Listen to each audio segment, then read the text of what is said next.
So this is what I'm always telling people. You have to remember that yoga practice is exactly like the Serenity prayer. You know, you're getting the strength to change the things you can and developing the serenity to accept the things you can't. But, you know, you need to have the wisdom to tell the difference. And Swadhyaya is that wisdom. Hi, and welcome to Yoga Stories Project. Each session, I talk with yogis about their life and practice. I do this to inspire and empower you to bring yoga and mindfulness into your life. Who am I? I'm Hunter Clark-Fields, Mindfulness Mama Mentor. I coach smart, accomplished, overstressed moms on how to cultivate mindfulness in their daily lives. I've been practicing yoga and mindfulness for over 20 years and have taught thousands of women worldwide. Hey, hello there. Welcome to episode 42 of Yoga Stories Project. I'm so happy you're here. I'm glad you can listen. I'm glad you're taking the time to listen. And I'm really grateful for your ears. So I just want to thank you for being one of the people who helps make this possible. This is an episode, it's an interview episode with Leslie Kaminoff. And if you don't know who Leslie is, you may have seen his book that he co-authored. He is a yoga anatomy expert and has been in the field of yoga for over 30 years. And he is the person all the yoga teachers go to understand anatomy. And so we talk a bit about anatomy, but we also talk a little bit about becoming a teacher and becoming a Swami as a 20-year-old guy and what that was like. It's pretty interesting. So I think you're going to really enjoy this show. And I'm still looking for some new iTunes reviews. I want to let you know that I will be actually thanking you in a handwritten thank you note if you leave me an iTunes review within the next month. So leave me an iTunes review and then email me your review and your mailing address at hunter@hunteryoga.com, and I will be writing you a handwritten thank you note just to show my gratitude. And of course, another great way to support this podcast is to share it with people, share it around. There's lots of great interviews to go back and listen to, and of course this one as well. So help support the podcast, support it going forward by leaving a review, sharing it, and generally helping spread the word. That would be great. Before we dive in, I want to thank our sponsor for this episode, Present Mama Community. It has all this wonderful yoga, meditations, and conscious parenting lessons, but really the real power in this is the monthly group coaching calls. This is my community, my peeps, and I do multiple calls a month. You can really get you to the place where you're beyond surviving to thriving. So I hope you'll go check that out at presentmamacommunity.com. Now on to this episode.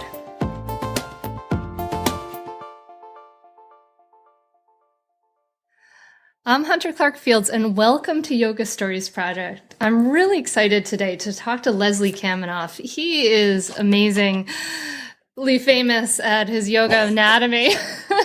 This is his official bio, amazingly famous. No, but he's a co-author of the best-selling book you've probably seen called Yoga Anatomy, and he's the creator of yogaanatomy.net. And he's a yoga educator and internationally renowned recognized specialist with over 3 decades experience in the field of yoga, breath anatomy, and body work. And so Leslie is one of the authors of the books that we use in yoga teacher trainings is a great teacher. So thank you so much for coming on to Yoga Stories Project, Leslie. It's my pleasure. Thanks for inviting me.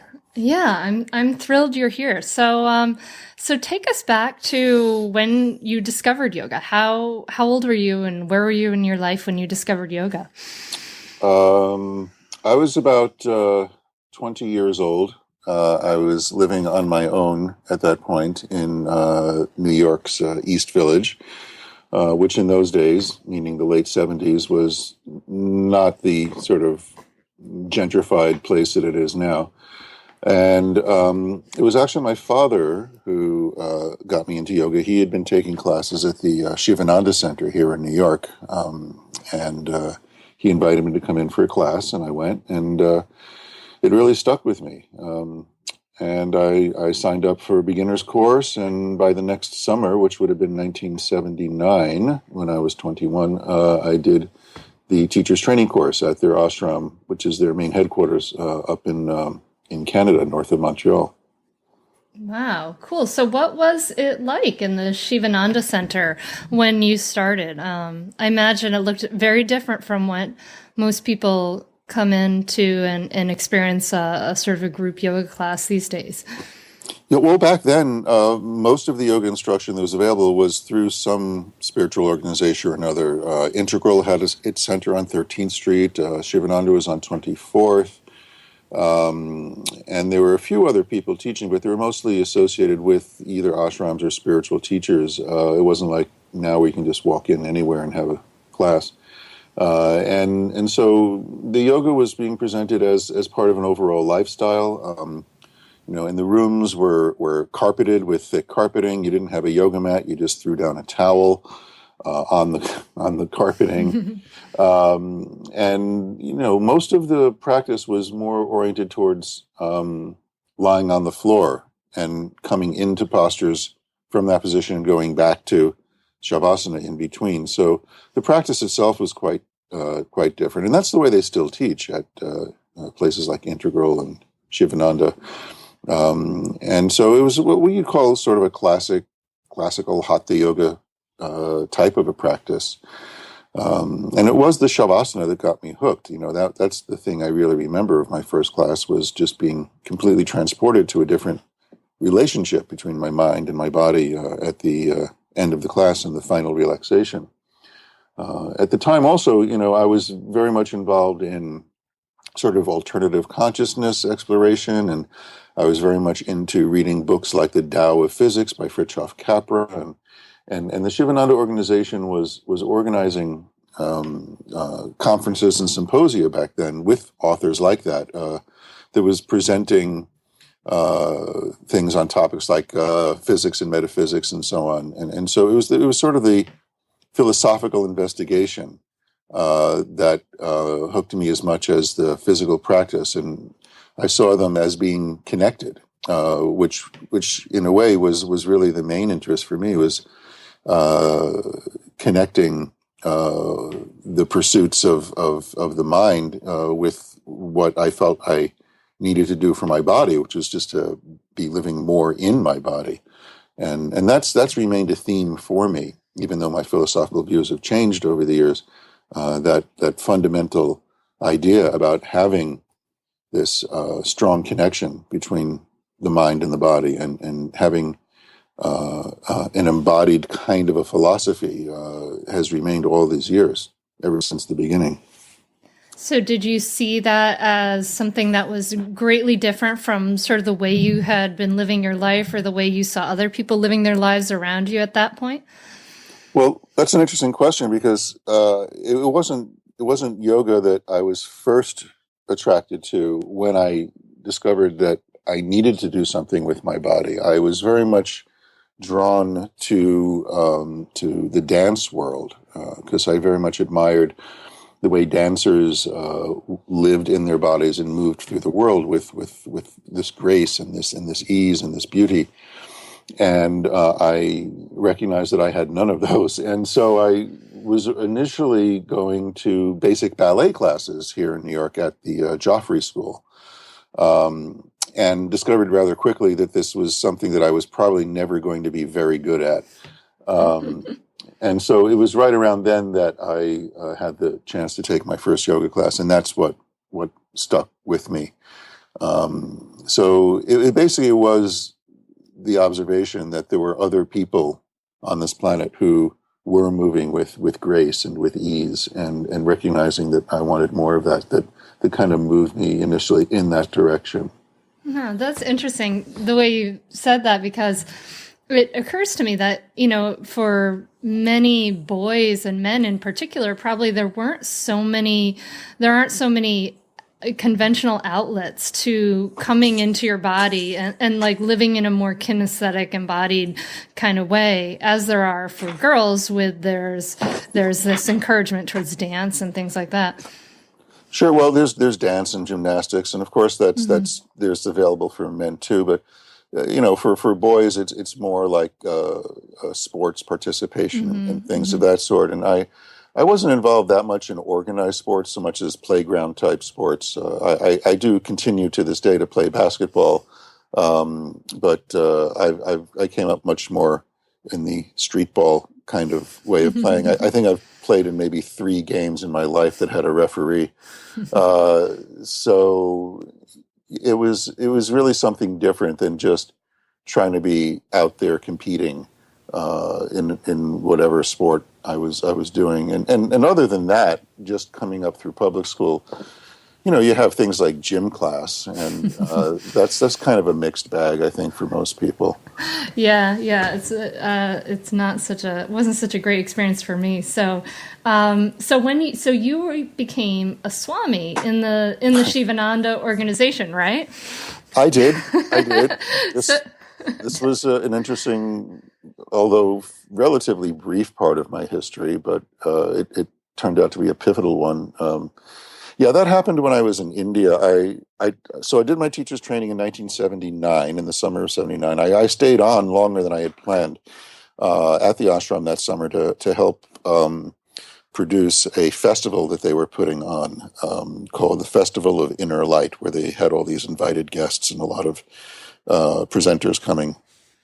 And so I just became a useful person because I had a background in stage production at that point. I had studied theater arts in school and worked a bit in the theater in New York City, off Broadway.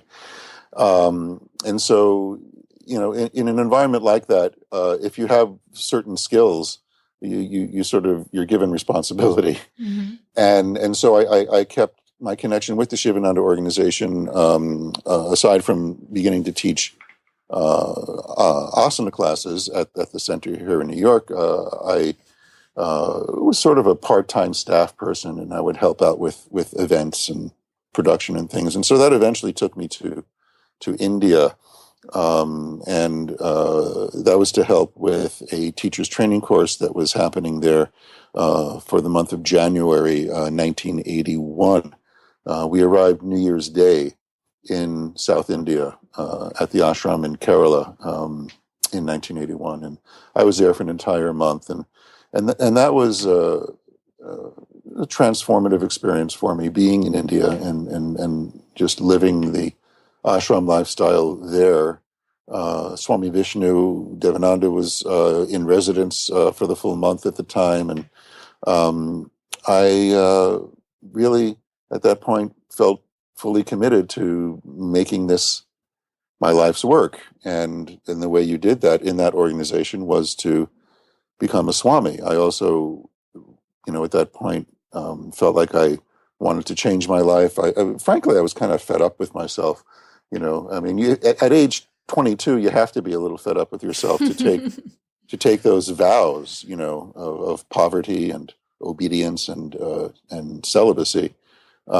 Sure, yeah. So that's what I did, and I kind of had to convince him, because I did not go through the usual year-long waiting period of what's called brahmacharya, where you wear yellow instead of orange and take sort of preliminary vows. I just, kind of fast-tracked myself, and I think he agreed just to, get me to stop annoying him about it. What? Wow. I mean, so what was going on in your life that you thought that you wanted to become a Swami, that, you're frustrated with the other parts of your life? Well, I think that I saw that as being synonymous with making a full-time commitment to my spiritual growth and getting out of the way things that I perceived as being obstacles to that growth. So having to always worry about earning money was one of them. Mm-hmm. So to be clear, does this mean, like, when you're a Swami as a 21-year-old guy, does this mean, like, no sex? Yeah, it does. It's supposed to. To be fair, I was 22, so I was far more mature than a 21-year-old. But I mean, at that point in my life, I'd been having sex for, I don't know, a good 7 or 8 years, right? So I figured I'd had enough at that point.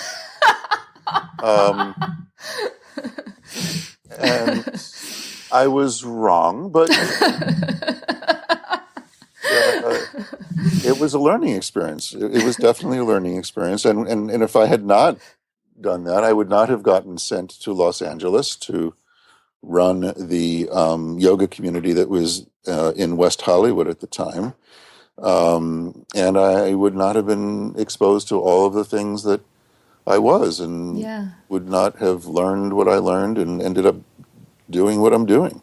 Yeah. Wow. That's amazing. It's amazing for me to think of, like, in 1981, I pictured the 80s and just all that fluorescent, and you're having this this experience. Well, I'm having this experience in the early 80s on Sunset Strip. Oh my gosh. Yeah, well, that's where the yoga community was. It's a stone's throw from Chateau Marmont.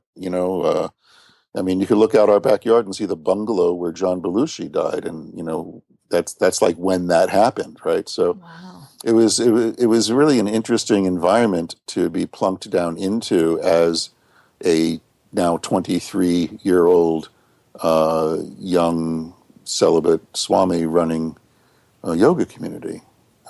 So that was a learning experience for sure. Yeah, I'm trying to imagine. I mean, did you feel prepared for all that? Absolutely not. No, I mean, how prepared is a 23-year-old for anything? But specifically, when you take these vows of sannyas, you don't get handed an instruction manual. No one sits you down and says, "Okay, listen, this is how it works, and this is pretty much a law of the universe," right? When you announce to the universe that you have taken these vows of obedience and poverty and celibacy, the universe is going to throw all those things you renounce back at you about 100 times more strongly than you ever thought possible. And that's exactly what happened. In the context of that organization, for example, when you become a Swami, you move into a position of authority. So theoretically, that vow of obedience means that you have to do what the guru says, and that's true. If he sends you to Los Angeles, you go to Los Angeles. If he sets up rules for running one of his yoga communities, you follow those rules. Other than that, I was completely autonomous. He was off. Swami Vishnu was off flying his peace missions and traveling around the world and doing his thing, and I was the person in charge. People had to listen to me. I was the authority at that point. And as far as the poverty thing goes, I was handling more money than I'd ever handled in my life. I was running a small business. I was placing ads, and I was teaching courses and doing purchasing and collecting rent from the residents. I was a landlord, a business owner, and an educator, all wrapped up into one, and making the bank deposits and balancing the books and all of that. So this vow of poverty really put me in a position where I was handling a lot more money I ever had. And the thing about the celibacy is that when you announce to the world that you have taken this vow, apparently nothing is more attractive to members of the opposite sex, because everybody wants to be that special person that gets you to break your vows. Oh, no. Yes. Oh, wow. Oh, my gosh. So, that's what I meant by it being a learning experience. And, rather quickly, I'd say it took 9 months or so, I realized that this was really not my path. And I stayed on as director of that community, not as a Swami, for about another year after I renounced my vows. And then I moved on from that organization. Wow. I mean, that's such a fascinating path to be a young person, like, in your prime, and traveling to India and then off to LA. I mean, like, it's just interesting. It's really hard for me to imagine. So I have to bring this up because what you were saying about, like, the idea, you're bringing up the idea of the tradition, the spiritual tradition that yoga comes out of, and it comes out of a very patriarchal culture, and that whole idea of the authority figure and the guru and the obedience to authority and things like that. You were recently quoted, right, in Michelle Goldberg's article about the Jiva Mukti scandal, and that has a lot to do with that whole that guru authoritarian kind of culture, doesn't it? You could see it that way, and I don't know that I would characterize it that way so much as looking at just the dynamics of power in student-teacher relationships and beyond student-teacher. The word power, the phrase "power imbalance" comes up a lot in these, and people use that as if they know what they're talking about. But having had the background and experience I've had, as I just described, as a Swami and as a teacher all these years, when you're on the other side of it, on the teacher side of it, and are familiar with the projections that get thrown at you and the personal dynamics that get involved in those situations, which I have been. I did break my vows of celibacy, and of course it was with people who I met as a teacher, in my role as a teacher. What I can say from my experience, and I've seen this validated in these other situations, is it seems like it's the teacher that has the power, and the student that has less power.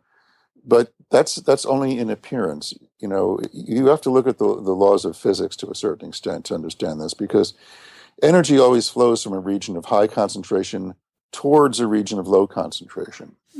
And so if you just look at the direction that the energy is flowing, okay, you'll see that it's flowing towards the teacher.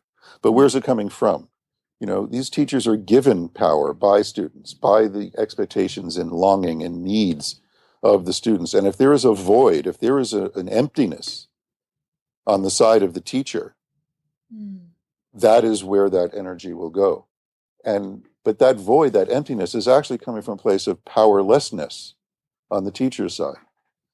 And that it was definitely the case for me, because there was a void that I had, and I thought I was transcending it by taking my vows. But I wasn't sophisticated enough at that point in my life to understand the difference between transcending something and merely suppressing it.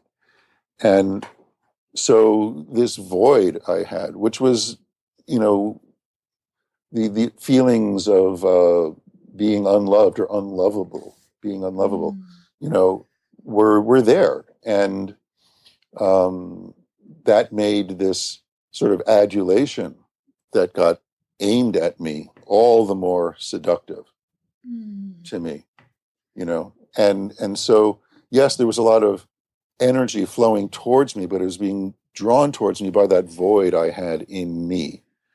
And so it gives the outer appearance, certainly, of the teacher having power over the student, but it's actually the opposite, And another law of physics, by the way, is that whenever energy is moving in one direction, there is an equal and opposite energy moving exactly in the other direction. The problem is the other direction is quite frequently deeply unconscious, Hold on. Sorry. That's what happens when your cell phone talks to your computer. So, just looking at how energy works in the universe gets us to be a little more nuanced in conversations about things like power imbalance. And as I said, having been on the receiving side of this power that students are offering to you, I can say that unless you have that void in yourself, you don't receive it, or you don't accept it. And that's what I've learned to do at this point in my life, is to deflect these situations and to not have that porousness in my own personality that allows those projections to seep in and take hold.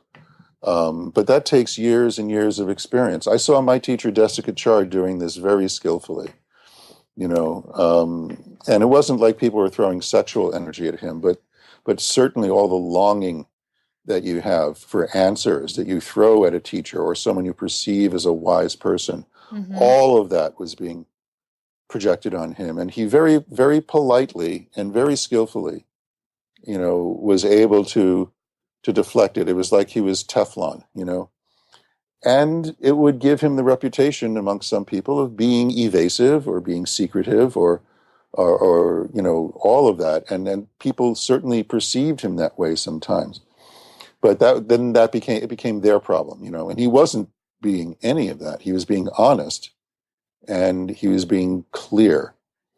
And then so the comments I made in Michelle's article, first of all, she chose the most controversial things I said in an over an hour long conversation she and I had. And, that's her right. That's her job. She quoted me accurately. I have no problem with the article or anything that she said that I said, because it was accurate. But there's a lot more context and nuance to the conversation. And that's why I just put out a talk that I gave at the Breathing Project last week on my blog, where I go through each and every quote that she printed from the interview and give a little more context and a little more explanation of why I said the things I said. And, it's not going to convince anyone that's really firmly dedicated to this culture of victimization and, things that they're standing up for victims by having these views. But for the most part, I think, at least the feedback I've gotten so far, people have really appreciated hearing, my views on this particular topic. The full story. Yeah. Well, and we'll link to that in the Yoga Stories Project show notes. I think that's really interesting. And the idea of this power imbalance and the flow of energy and things like that. I'm kind of curious about going back to what you said about the idea of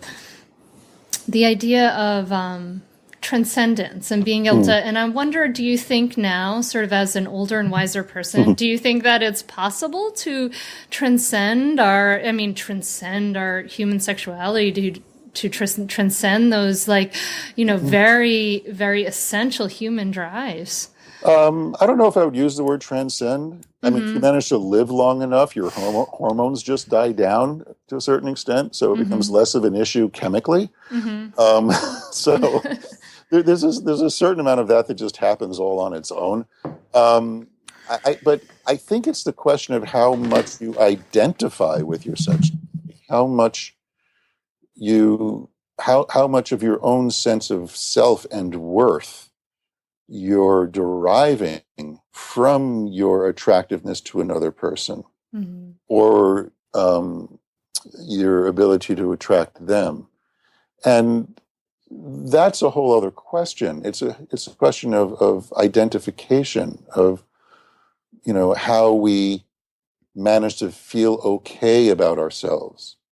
And for me, I can only speak for myself, really, at least in this respect, that's what it was for me. That's why I was fed up with myself at age 22, because on some level, I recognized that I was feeling okay about myself in all the wrong ways. I was using my sexual escapades as a way of feeling like I was okay. Like, as long as I was attractive to someone else, then I was all right. But what was underneath that was the lingering sense that I wasn't all right. Yeah.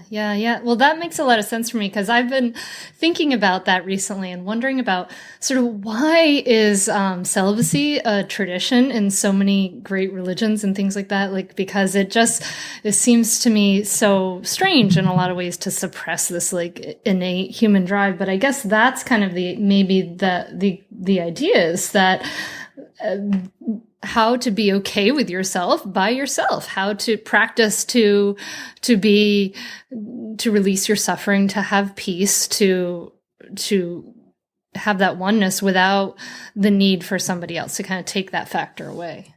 Yeah, but I also, sure, I agree to a certain extent, but also, there's a difference between celibacy that's being practiced as a way of um, really expressing that need to be okay with yourself and imposing it as a rule. Yeah, yeah. And how well does that ever work out? Go ask the Vatican, by the No way, how well kidding. that's been working out for them. Oy. You know, because the other thing I say in this talk that I mentioned that I posted online, and I say it more towards the end. I think I started about the 25-minute mark of a half-hour talk.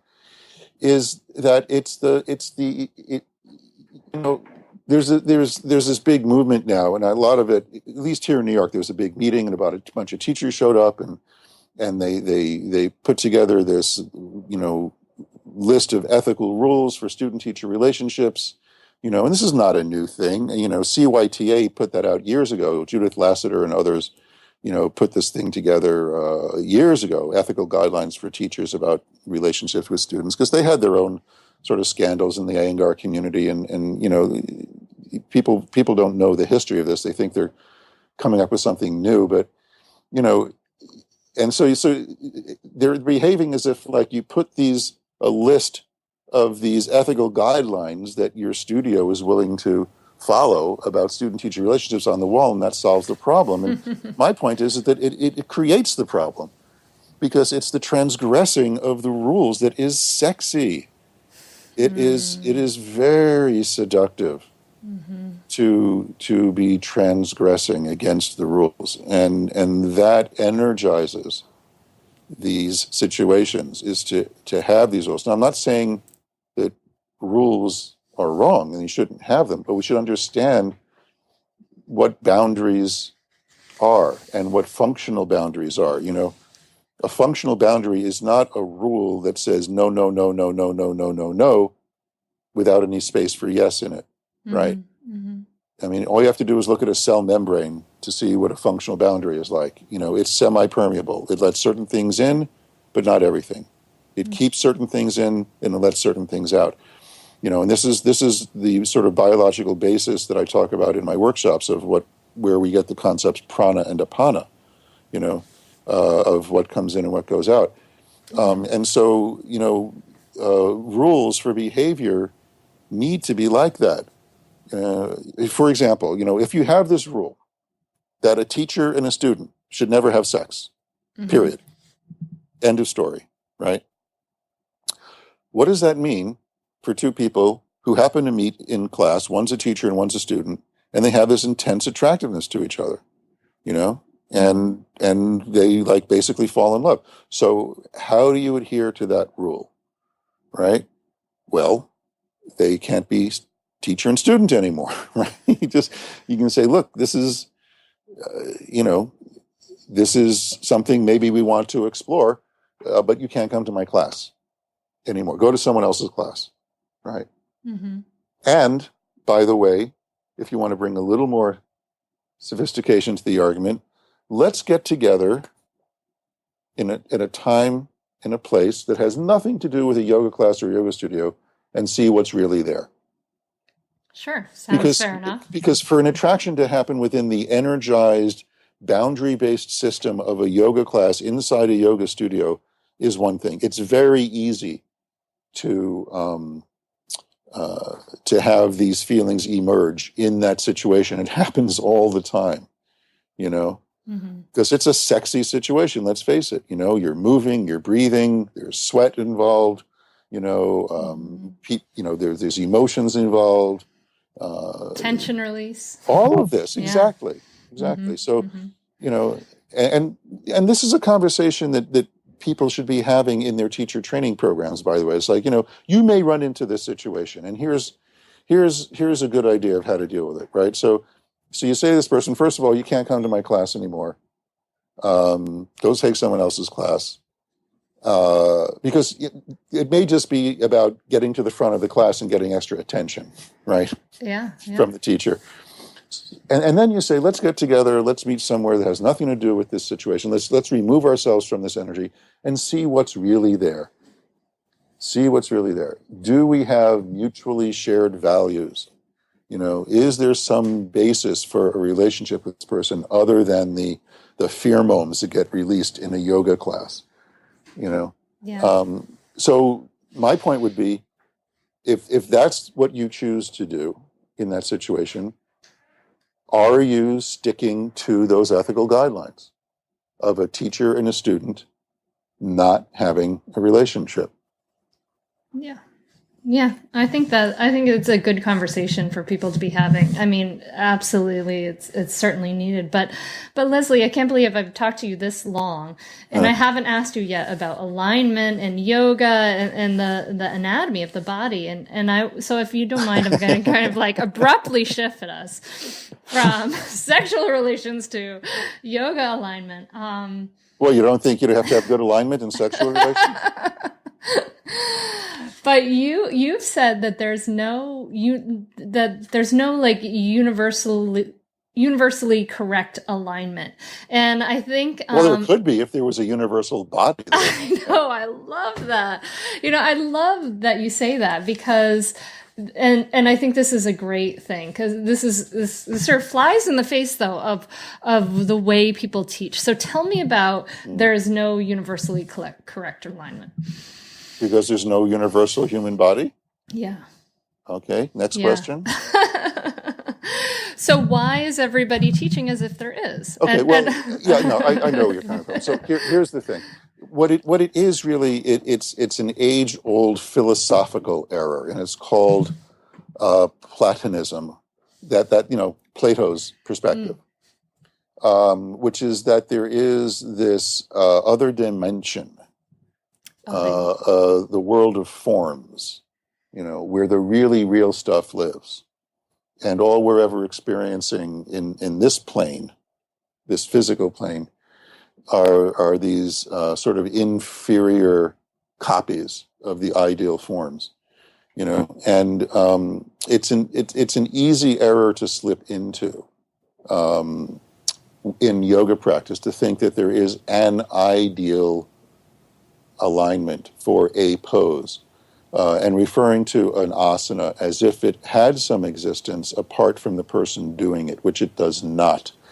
There is no such thing as an asana, period.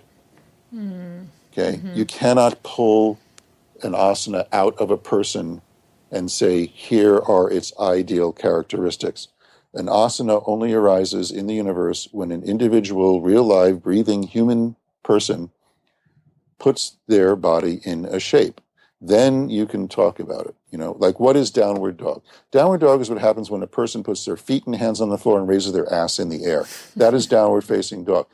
That's all you need to say about it as an abstract concept. Mm-hmm. Then you have to see how that person manages to put their hands and feet on the floor and raise their ass in the air.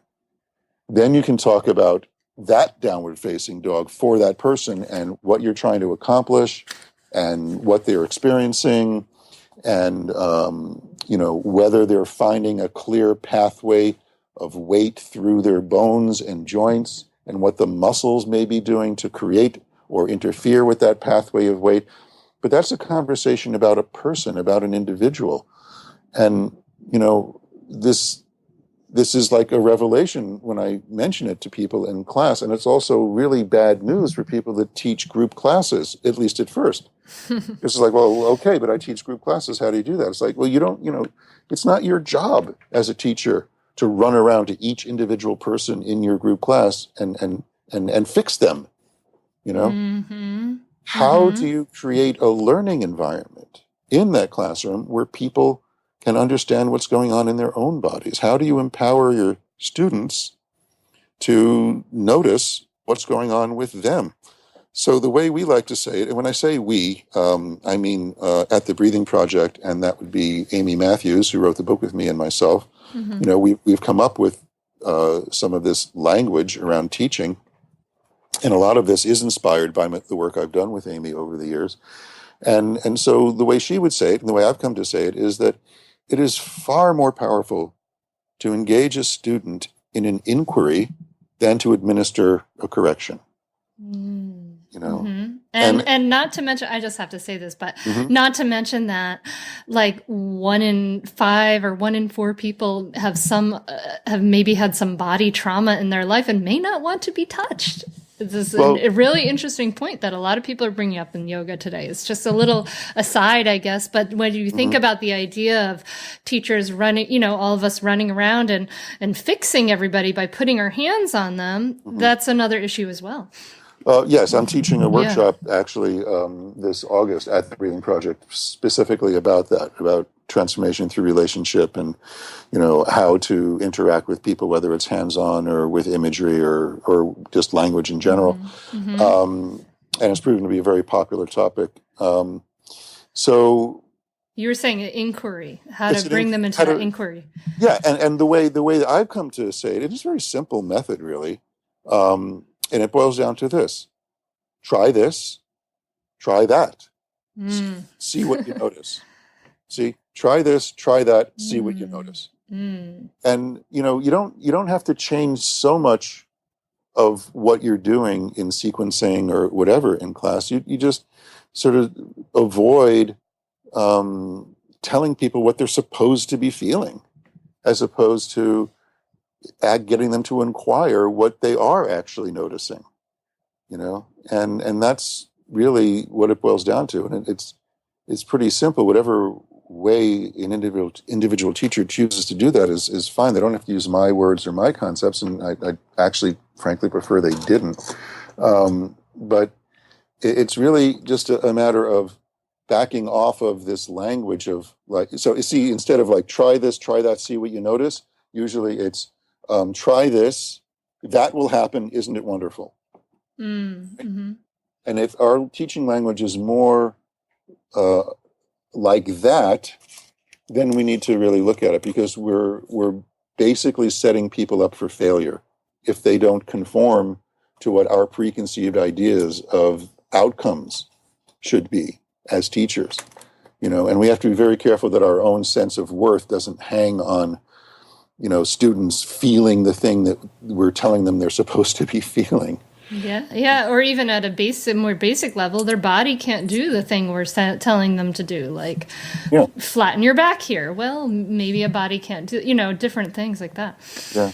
And why is flattening a back why is having a flattened back a good thing to begin with? I mean, there's certain anatomical cueing that gets passed around that it just makes no sense at all. Well, that's really interesting to me too, because I've studied with Sadie Nardini, and she's been another guest on the podcast, right. and she's learned a lot from you, from what I gather. Right. But and her anatomical cueing totally changed so much for me, and it made so much sense for me as a person with a long spine, who I have to like take care of my back and things like that. But the idea of, let's draw in and up. Let's use our exhales to come into poses. It was like, oh, wow, it made this incredible difference. And nobody teaches like this. And I just was wondering if you could speak to that. Well, sure. I mean, the idea that you should always be entering back bends on an inhale and forward bends on an exhale is just an idea. It's a very popular idea, and it's very useful in many, many contexts, and I teach it all the time. And yet there is no actual anatomical reason why that's right, as opposed to, the opposite. When you get a little more three-dimensional perspective on what we're doing, in terms of the relationship of breath and movement, you realize that, this idea that the expansion of an inhale should always accompany a back bend is only relating to the dynamics on the front surface of the body. If you look at what's going on in the back of the body, it's the opposite. A back bend actually kind of closes the backs of your lungs, and a forward flexion actually opens the backs of your lungs. So why wouldn't that be a possible way to breathe? And why wouldn't that be useful for certain people? And it turns out that it is. It turns out your thoracic spine actually likes to do a little bit of flexion as you take a deep inhale. That's part of how your chest cavity gets deeper from front to back to make room for your lungs. But that's not a back bend. That's a forward bend. So there's all, when you look at the actual anatomy of what's going on, a lot of these sort of rules about cueing breath and movement end up getting challenged. And again, at first, it seems to be bad news for people who've been teaching this, as if it's the right way to do it their whole lives. But it ends up being really good news because in the long run, because it gives you so much more freedom to experiment, and it gives you freedom to let students have their own experience, which I think is a much more fun way to lead a class. It's much less stressful for the teacher, it has been for me.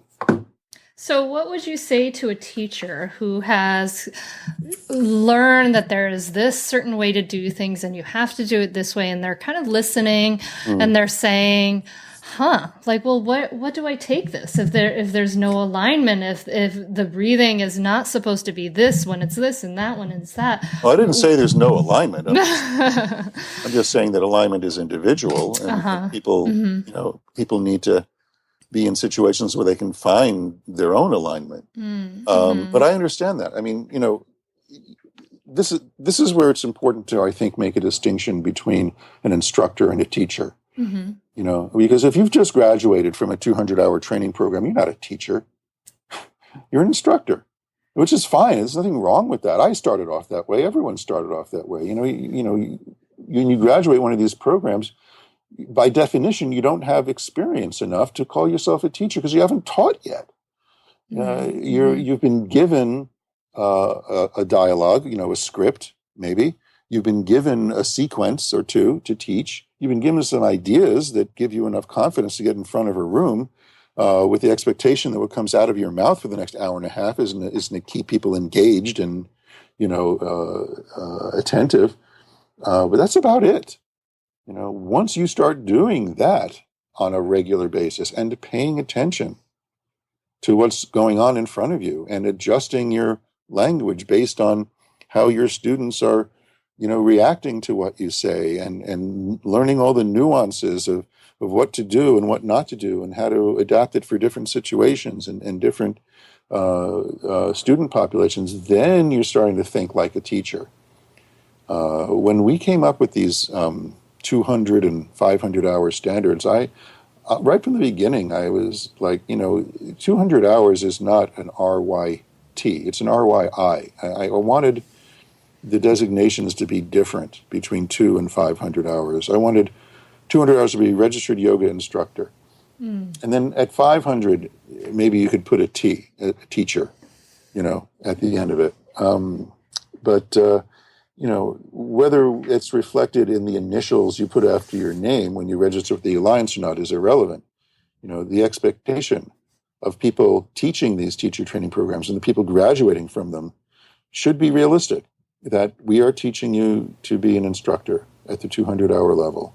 And so when people like that come into a workshop with me, I'm very clear about that, and it's like you're going to be challenging some of the language you've been given, which is an important thing to do if you are interested in actually becoming a teacher. And if you're like me at all, I tell people you're going to run into points in your teaching career where you feel like you absolutely have nothing to say that's intelligent, and you may even want to stop teaching, which I've done several times. I felt that I was unable to teach for several periods of my life. I've been doing this for 37 years now, so I've had a while, to have these breakdowns that accompany certain breakthroughs. And that's part of the process, and yes, you'll hear yourself just parroting the words that someone else taught you at a certain point until they become your own. So what I tell people is just take these ideas and practice with them. That's the main thing. Put it into your own practice, and play with it. And don't worry about what comes out of your mouth. And it may not be wonderful at first, but the analogy I use is this, you don't share a really good meal with someone else by puking it up on a plate and putting it in front of them. Right. It may have tasted really good going in, and it may have inspired you. Maybe it's the best meal you've ever had in your life, but unless you learn how to cook that meal for somebody else, there's no there's no real way to share it by regurgitating it. And it's the same thing with this information, with this knowledge, with this, these ideas. You have to digest them. You have to digest them and learn to cook that recipe yourself. And it takes time. It does. And that's where we get into that shift into self-understanding and self-reflection, the svadhyaya, Svadhyaya is an absolute essential component of yoga practice. And if that's not there, then we don't, if that element of practice isn't there, we have lost the ability to distinguish between the things we can change and the things we should surrender to, which is the other two components, the tapas and this Ishvara Pranidhana, So this is what I'm always telling people. You have to remember that yoga practice is exactly like the Serenity prayer. You're getting the strength to change the things you can and developing the serenity to accept the things you can't. But, you need to have the wisdom to tell the difference. And Swadhyaya is that wisdom. Oh, that's brilliant. I love that. That's so true. I never connected yoga to the Serenity prayer, but that's exactly correct. I love that. Yeah. Yeah. And the other cool thing about that is it's also the breathing. Because if you think about breathing as being both voluntary and autonomic, when you put the breath at the center of your practice, the breath will teach you those lessons. It'll teach you the limits of how much you can control, because your breath has limits in terms of how far you can control it. And a certain aspect of it, you must surrender to your breath. You're not controlling it, it's controlling you. Mm-hmm. So by putting the breath at the center of the practice, you're automatically invoking these this principle of playing with changing the aspects of it that you can, but also connecting with the deeper, more fundamental rhythms over which you have no control. And so I see that as there's like a biological component of these principles in practice as well, because of the breath. Yeah. Just keep you grounded in your body and in reality. So as you look at sort of where you've been in this yoga world for so long, you practice with so many people, and I know you've gone into dissecting cadavers and learned the anatomy and things like that, and the teaching. As you look at sort of our yoga world today with, I don't know, the Instagram, hypermobile, incredible pictures that people put out, and the way it's growing so rapidly, just so many millions of people practicing now. Where would you like to see yoga going? Where would you like to see people taking it? Well, I don't know that I get to say where I'd like something like that's this big to be going. I mean, I can only speak for myself where I'd like to see myself going. And, to that end, Amy and I have decided to close the breathing project next summer. Wow. And pursue other things that we want to be doing, other things we want to be spending our time and energy on, as opposed to paying rent in Manhattan, because that's a full-time job in itself. I want to be able to have the time to redo my online courses, because my experience of looking back at video of me teaching from 2 or 3 years ago is horrifying. And I guess that's, I suppose, as it should be, because if I didn't find it that way, then I wouldn't be evolving my perspective. So I would like to see that happening, and we're starting to make plans for that. I'll be able to travel differently now that I don't have to be back in New York every Wednesday to teach my courses, once I'm not doing those anymore. And more time for writing. I'm already looking at my next writing projects, which I'm very excited about. And if I think of the bigger yoga world, I do find it gratifying that the sort of cautionary conversation I've been having for over 20 years about regulation of yoga finally seems to have taken hold at the Alliance in particular. I never wanted to have anything to do with the Yoga Alliance. I didn't think they were doing anything useful in the world. I didn't think they should even have existed from the beginning, and I was pretty vocal about that. But just under the current leadership over the last several years, they've actually started doing something incredibly useful, which is fighting regulation. And so I've been standing with them on that because they change. I haven't changed my views, but the Alliance changed. And so I'd like to see them be able to continue to do that. And a big part of that recently, which was pretty controversial, was their stand on therapy, which was to basically let people know that they're not in the business of yoga therapy at the Alliance. And their policy change, I felt, was a good one. It's one that I had pointed out to them that they should be doing. They were already looking at that before I said anything. So, the next threshold, I think, for our profession is for IAYT to figure out what its stand is on regulation. They're really standing on the sidelines now and being very non-committal about it. And I understand why, because they see themselves as builders of consensus. But, there are certain things in this world that are not established by consensus, and one of them happens to be right and wrong. And there is a right and there is a wrong as far as I see it in this conversation about maintaining our freedom to practice and teach what we choose to practice and teach. And that becomes a much trickier conversation in the world of yoga therapy, because you have people who want to be working in medical environments, who want to be accepting third-party reimbursement and things like that. And so that becomes a whole very sticky issue as far as staying clear of the regulators. And that's the task that IAYT, International Association of Yoga Therapists, has, whether they want it or not, because they've decided to put out accreditation standards for the training of yoga therapists.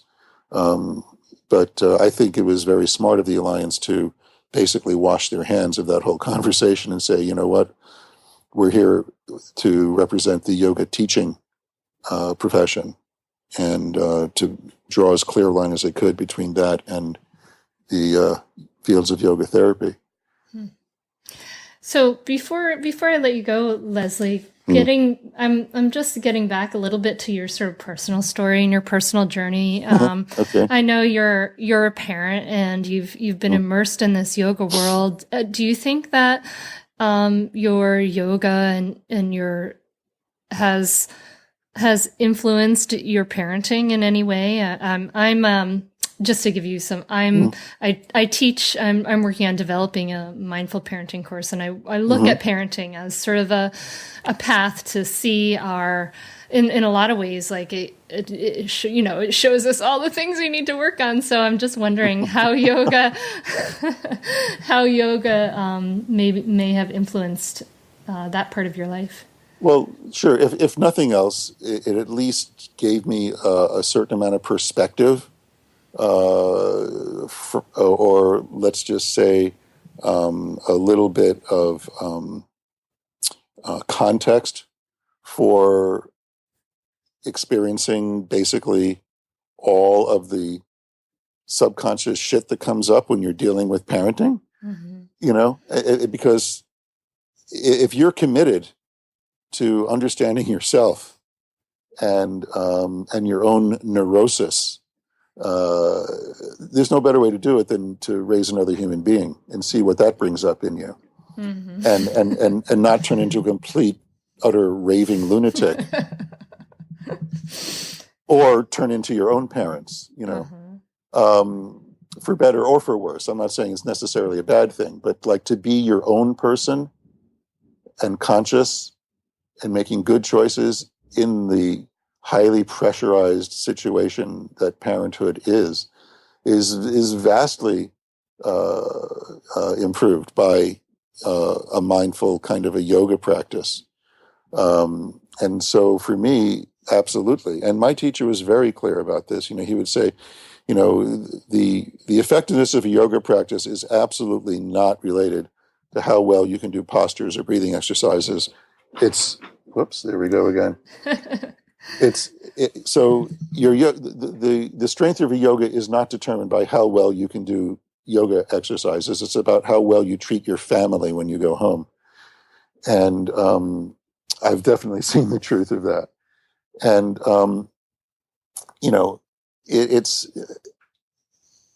you're kind of left with very little room to escape yourself.